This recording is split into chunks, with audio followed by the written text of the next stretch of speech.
Hello，大家好，我是拜伦。你今天一大早到公司，隔壁的小美请你帮忙做报表，对面的小明请你帮忙处理简报。好不容易能够进行自己手上的工作的时候，上司却突然叫你帮他的儿子翻译英文作业，工作时间就这样被各式各样的事情给淹没了。好不容易你终于撑到放假，明明不熟的朋友，偏偏这个时候找你出去唱歌聚餐。你很忙，好像所有的人都很欢迎你，但实际上真的是这样吗？你或许只是一个廉价的好人而已哦。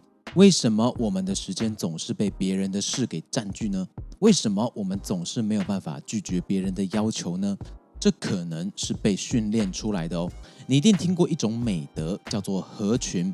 合群的人比较容易受到欢迎，不会被排斥。我们天性需要获得团体的认同，这样呢，我们比较能够生存下去，活得比较安心，所以我们会选择合群。而团体在说某个人不合群的时候，往往都是带着负面的态度，给人家贴上不合群的标签。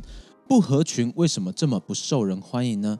小时候如果不听家长的话，在学校如果不听师长的话，甚至青壮年没有跟朋友厮混一起行动，得到的人际回馈往往是不好的，评价会变差，你会被贴标签，在系统环境里面就会生存的比较难受。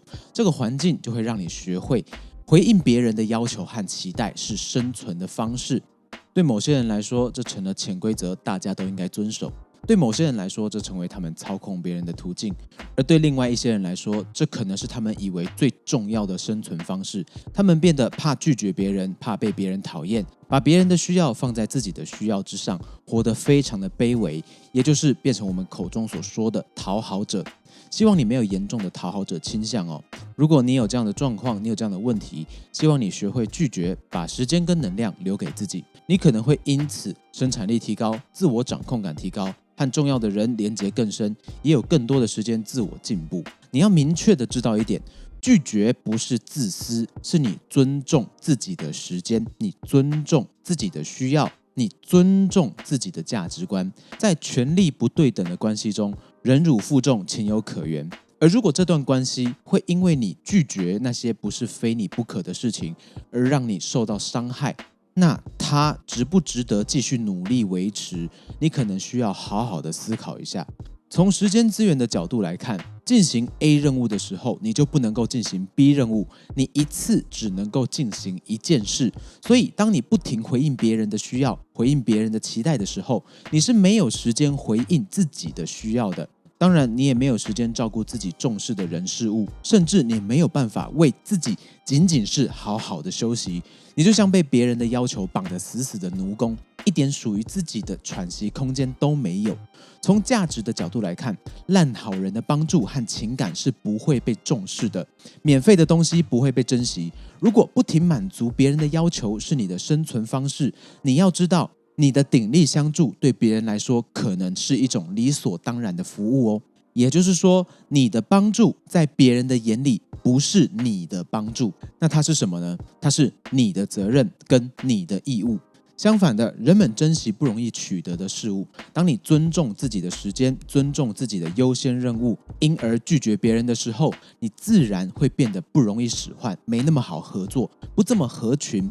但你不是刻意刁难啊，你只是有自己的事情要做。而这样一来，别人反而会看重你付出的时间跟帮助哦。有一句话好像是这样讲的不好心不撒邓修，不好杂不干贵楼油啊，已经很生动的解释了这个道理。当然要拒绝别人需要勇气，跟爱一样，在拒绝的艺术里面提到3P，这3个 P 或许可以给你一点力量，它们分别是人、任务跟个人身心健康。在你答应 A 事件的时候，就是拒绝你本来要做的 B 事件。假设 B 事件是你要花时间与重视的人，第一个 P 相处，那你拒绝了重视的人的要求，你去想象他们失望的样子。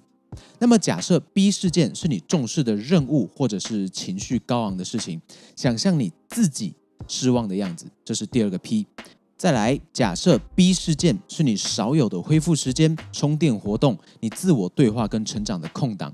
想象你自己累个半死、失去滋养的样子，这个是第三个 P。我们没有办法照顾好这三个 P 的其中任何一个，只因为自己不断的答应那些不是非你不可，但却又占据你时间的要求。